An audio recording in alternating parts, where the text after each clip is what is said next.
welcome to this edition of HCS Matters. I'm John Wright, your Director of Public Relations for Hardin County Schools. We are standing in the beautiful, brand new East Hardin Middle School. We're going to take a tour with Principal Brittany Nickel, but first of all, we're going to show you some fun and exciting footage from the opening day back in the middle of October for the new East Hardin. Welcome, Bruins!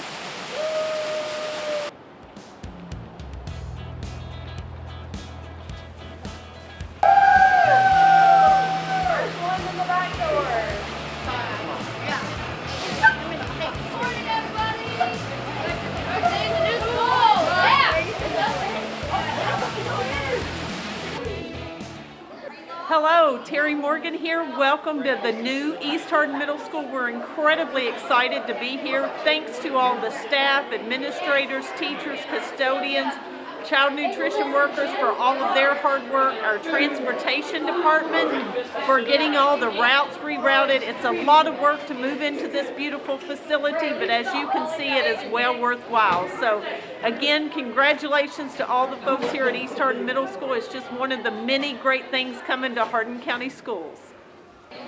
I'm Joe Stucker, Director of Buildings and Grounds for Hardin County Schools. Hardin County Schools employees worked really hard this weekend to get prepared for the new East Hardin School opening. Our staff did a great job of getting everything ready, getting prepared.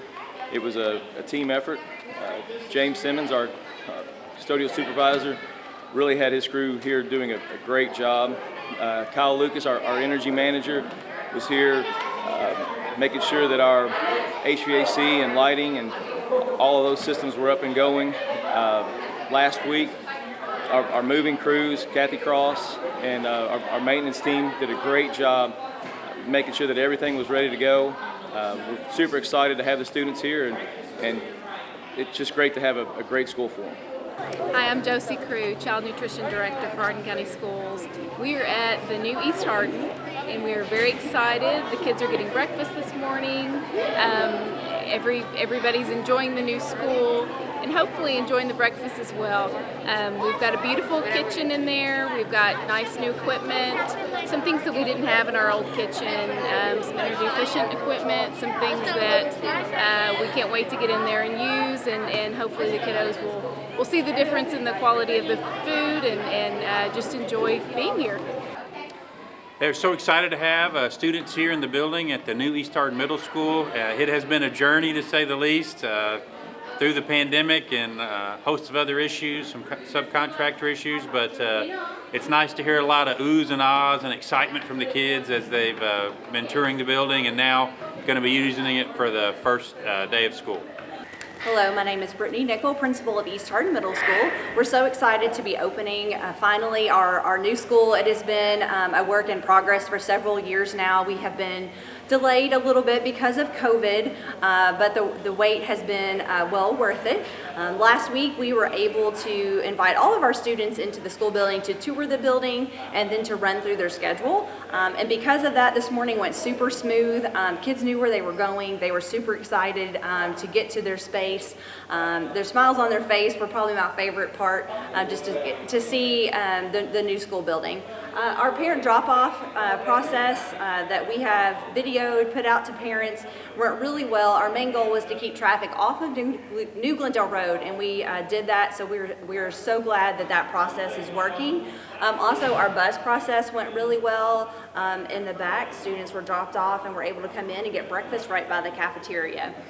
We're just excited to get our other areas opened up, such as our library and media center. Students have not been able to access a library for a couple of years now because of COVID, and we can't wait for our students to be able to use that space, as well as our cafeteria doubling as a gym, so that students after school can do those extracurricular activities without having to come to school later in the evening for our practice. So we can't wait to get all these areas open so we can take advantage of all of the state-of-the-art areas in our school. My name is Logan Harper. I am a 7th grader at East Hardin Middle School, and my favorite thing about the new East Hardin is how spacious everything is. My name is Elijah Rios Rodriguez. I'm in the 7th grade, and I really enjoy the school's architecture, allowing for easier navigation of the hallways rather than everybody going in one big circle. It helps with crowds, and it's just a lot easier. My name is Emma Haynes. I'm in 7th grade, and I love how new the new school is. My name is Zoe Fogel, and I'm in 7th grade, and I like the fact that everything is so brand new, and we have way more space in the building. Hi, I'm Megan Hobbs. I am the Gifted and Talented Resource Teacher here at East Hardin Middle School. We are so excited to finally be in our building after the long wait and the anticipation.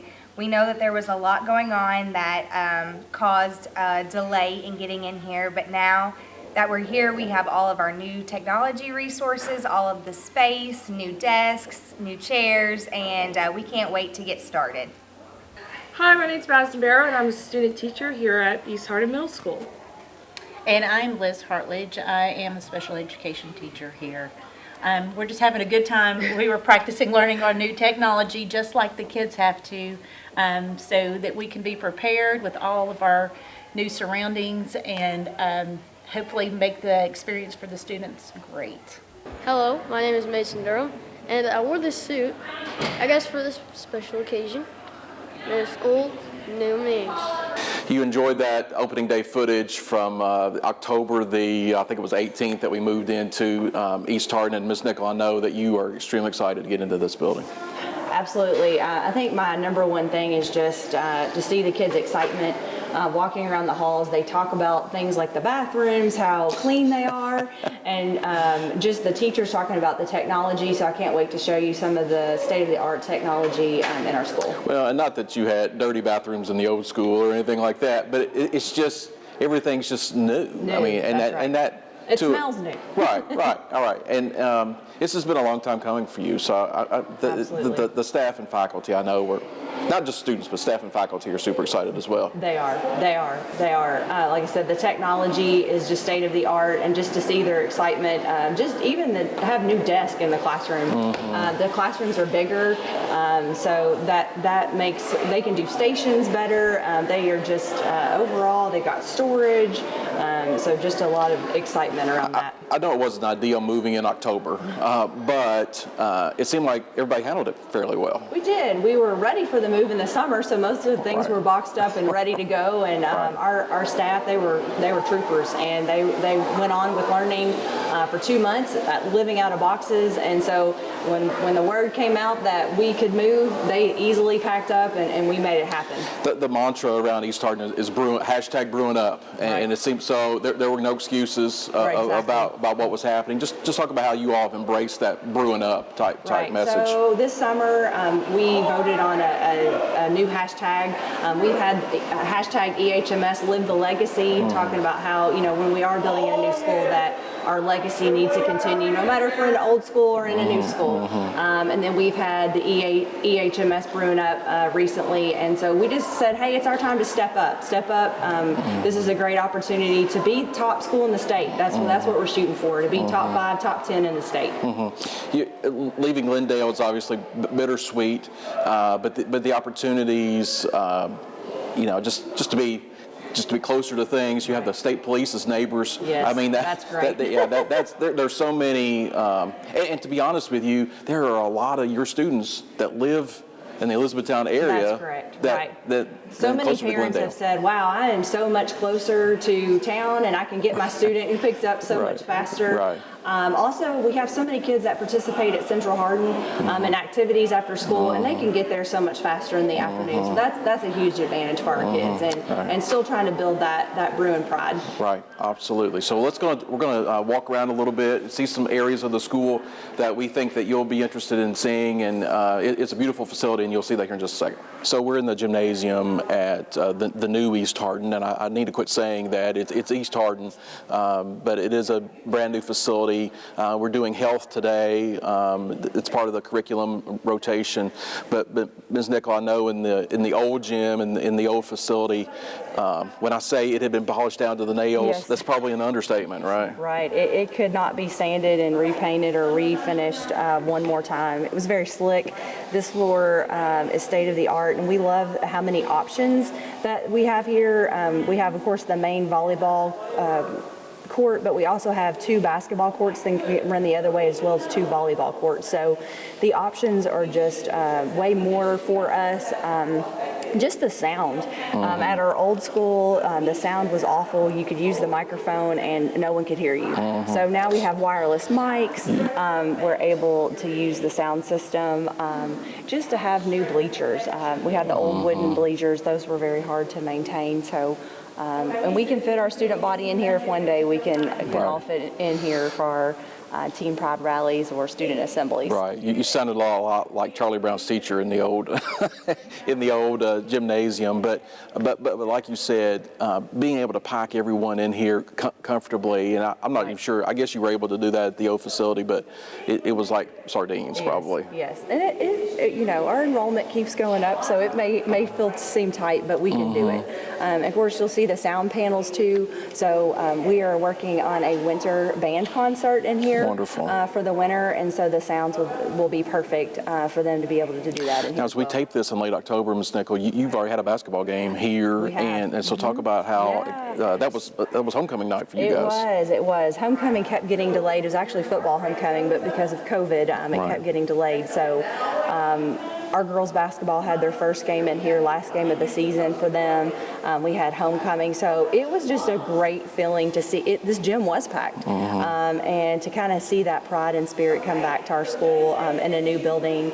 Once again, just the comments, "Wow, this is amazing," is really it's just an awesome feeling for kids and for staff. Now, in this room is where we'll see the Bruin. Obviously, it's at center court, and you obviously East Hardin had the Rebel moniker for so many years, but it's really not big of a deal. It has been a good. It's to be able to use that mascot along with Central and the kids coming in from elementary schools as Bruins. That pride just continues on here at the middle school, so it just made sense. And it's a little bit of transitioning to new uniforms. So having to buy new cheer uniforms, basketball uniforms, but it's been nice to be able to be right in stride with the high school. Right, and this gym kind of looks like the other, has a similar feel to the other middle school gyms across the district. Obviously, West Hardin we have some updating to do there, but this is a wonderful facility, and like you said, fitting everybody in here and kind of state of the art is ideal. So we're going to look at some other areas of the school now, and I think you'll continue to enjoy touring the new East Hardin. All right, we're in Cafe Day East Hardin here at the new East Hardin, and Ms. Nickel, the first thing I noticed when I walk into this room, comparing it to your old cafeteria, it's probably double the space. It is. It absolutely is. So we can, like you said, double the amount of students that fit in this space. The kids are just super excited about all the different type of options of seating. Of course, right now we have to have assigned seating, but we're hopeful one day we can offer up the booths or the high tops for like a PBIS award type situation. We also love that this doubles as a gym. As many activities that we have going on right now, the cheerleaders use it. Eventually archery can use it, basketball can use it. It's a full gym, and we love, just like the regular gym, the goals can easily move up and down. And it's just a great multi-use space. All right. If I were a middle schooler or a student, doesn't matter at what age I was, I would love those booths sitting on it. It's like a restaurant. It really is. And during lunch, you just look over there and the kids are just smiling. They're just happy to be in here. And just when we moved every kid in the cafeteria. We have been eating half in the classroom, half in the cafeteria for about a year and a half now. So it's really nice, and it's good for the kids, it's good for the teachers, for them all to eat in here. So we are definitely using our space. Right, and there's some tables that have the Bruin mascot on it, and again, it's just a continuation of that pride that you talked about. Exactly. But it is a beautiful facility and a nice room, and of course you probably hadn't had much chance to get in the kitchen, but I would think those folks in there love it as well. It took them a while to get used to. They were kind of almost afraid to use the new equipment, like they were going to mess it up. But it's just state-of-the-art equipment, and they have more room to move around. Yeah, that kitchen is small. Was small. You know, there are times in that old building I wonder, how did we do this as a high school?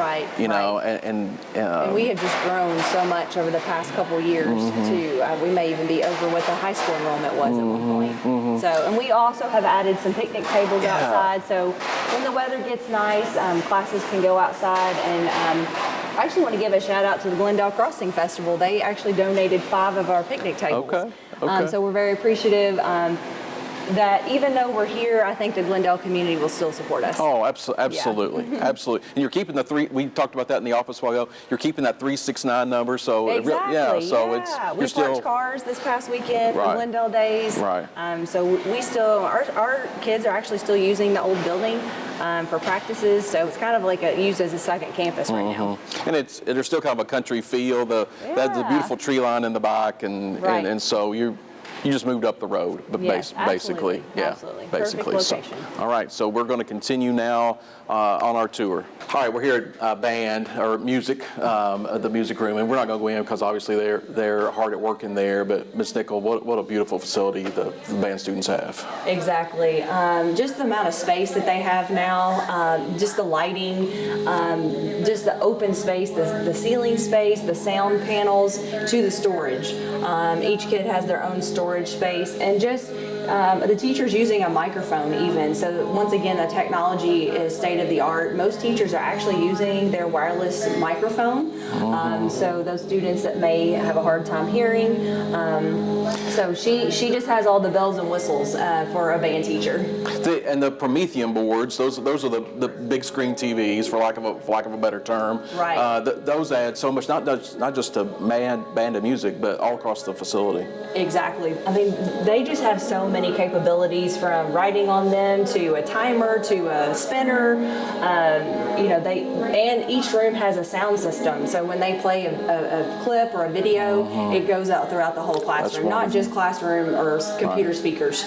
But if Gina, I hadn't asked Gina to spin around, but those students, and they can do some individual work. That's correct. It looks like they're playing the xylophone. I hope that's what they're doing. In there to get away from, Miss Lee may have them doing something else while she's working on something else with her class. Right. So. And we also have people who come in and do lessons during the school day, and so that gives them a great location that Miss Lee can still monitor the students that are getting lessons. So they're multi-purpose for sure. Right. We joked. Of course, Matt Bauckham was music teacher here for a long time, and he left to be an assistant principal at Central, but he may have left too early. I know. He definitely had a hand in the design. And he's been back several times. I think he just walks in and man. But he left Miss Lee a great design. Oh, absolutely. And you have a chorus room here, which that may be something you add in the future, right? It is. We are actually using it as a career classroom right now, but obviously exploring music through careers. Yeah, absolutely. All right, let's continue to tour the new East Hardin. We're here in art, obviously, and of course when you walk in with a camera, all the students look at you, but so that's what they're doing now. But anyway, just this facility, I remember walking in the art room, Miss Nickel, at the former building, and it seemed like everybody was crammed together, no matter how many students you had in there. Exactly. But this room, just the high ceilings, the lighting, Miss Hazel's in Hall Cabin. She is. She's just happy. She tells me all the time how happy she is. She can drink her coffee and look out the window in the morning. Seriously, all the natural light is really important for art. And actually, there are special lighting in here that she actually uses for some different art projects, for 3D images. So there's things in here that she has a brand new kiln. So many aspects that she had a hand in designing. All of the tables have locker space so kids can keep their projects in. Just the amount of storage that she has is unbelievable. So talk about, it wasn't just an architect sitting down with somebody at central office to design this building. You, Mrs. Hazel, Miss Lee, Mr. Bauckham, you guys had a lot of input in this. We did, and we were very thankful for that because they know obviously what works in a space more than we do. They have to live in it every day. They know what works with kids. So they were very thankful to have a say in the things that they needed in the room. And did you hear from the architect, this is groundbreaking, we've never done this before? Oh, absolutely, absolutely. There were things that they were like, wow, I never thought about that. Right. But what are some student reactions when they when they see this compared, or when they participate in this compared to the old old Right, building. like I said, just a smile on their face, and it's kind of been neat to actually not be in mask for the first week of school. Yeah. To see their smile on their face, wow, this is our art room, or this is our band room. We are still actually waiting on some different stools for this room. Okay. Once we put the tables on casters, they were a little bit too high for their traditional chairs, so we've ordered some stools. So that's another great thing is the architect, our central office personnel, they want to make it right, and they're going to make sure that it is right, to be 100% complete. Right. Now, if you walked in Miss Hazel's old room, she had painted, or students had painted the ceiling tiles. It's a little too high to do that in here, but knowing Miss Hazel, she may get a ladder and try that before. She asked if she could bring her old ceiling tiles. We said no. But it's, again, a wonderful art room, and we'll continue on now our tour of East. Obviously, we're in the library, and as Gina is shooting this, you see still some full boxes and some empty boxes. But I think this is probably the most onerous activity is emptying, because you had a full library there, and you've got a lot of shelves here. So. Right. And I know they have been ordering new books as time has gone on during COVID, so kids, when they come in, they have some new selections. So when you think about it, our 7th graders haven't been in a library since their 5th grade year. Oh my gosh. So their excitement on their face when they get to come in here and put their hands on a library book is going to be something special. Of course, this space it can accommodate 3 classes, full classes in here. If they want to come in and do research.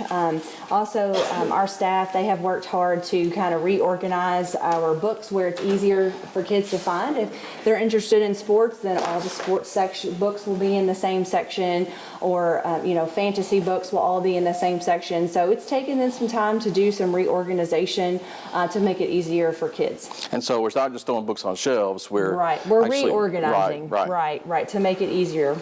And library, they're called library media centers now. When you were, when I was in school, you're younger than me, but when I was in school, it was just books on a shelf and maybe a computer or two and a copier. But a library media center is now so much more. You have two Promethean boards in here, so it's a teaching facility as well. Exactly. We would love, eventually down the road to see it turned into a makerspace where kids can just come in and get their hands on and create. We're also going to have a seating over here, maybe flexible seating for kids to sit and read, maybe offer a reward, maybe a little coffee bar or something special for kids for a reward. Right. You may have a little Barnes & Noble down here. That's Who knows? right. That's right. Well, you want the kids to come to the library. That's our goal, is that we want them to come up here, and this is a part of their learning space. Right. And instructionally, as we taped this last night at our board meeting, Ms. Ryan was there, we really focused on reading counts at the elementary level, and so as they transition, you don't want that reading to stop. No, absolutely. Throughout the country, actually, you're hearing of schools doing away with library media centers completely. No books, and I just don't think that we're at that point. I think kids need that book in their hand, and it's just not the same reading it on a Chromebook. So I am glad that kids can come in and check out a book. We talked about that as the instructional leader, how reading really helps, not just in the subject of reading or English, but in social studies, science, even math. You're absolutely correct, and I think our teachers do a great job of addressing literacy standards throughout all the content areas. So they not only have books, fictional, but nonfiction as well. So that is helpful in all content areas. We've talked a lot about the facility, and obviously it's new and shiny, but this has got to help. The technology, the facility, the reorganization, it's got to help things instructionally. And that's what we're here to do. Everybody's in a good mood. Everybody wants to learn, is excited to learn. And, we've had a rough year and a half, 2 years as educators, as kids. So this was just the boost that we needed to kind of spark an interest for learning again. Well, we talked about a ribbon cutting. We're going to have that probably in the spring. Don't quote me on that, but we're looking at a springtime welcoming the community into this beautiful facility. It seems like it's been, and it has been, a long time since we broke ground on a rainy day under the shelter in the atrium at the old East Hardin for this building. And so it's exciting to be here. And again, we invite you in on that day in the spring when we do that. So again, thank you for hanging out with us. It's a beautiful facility, and we'll see you next time on HCS Matters.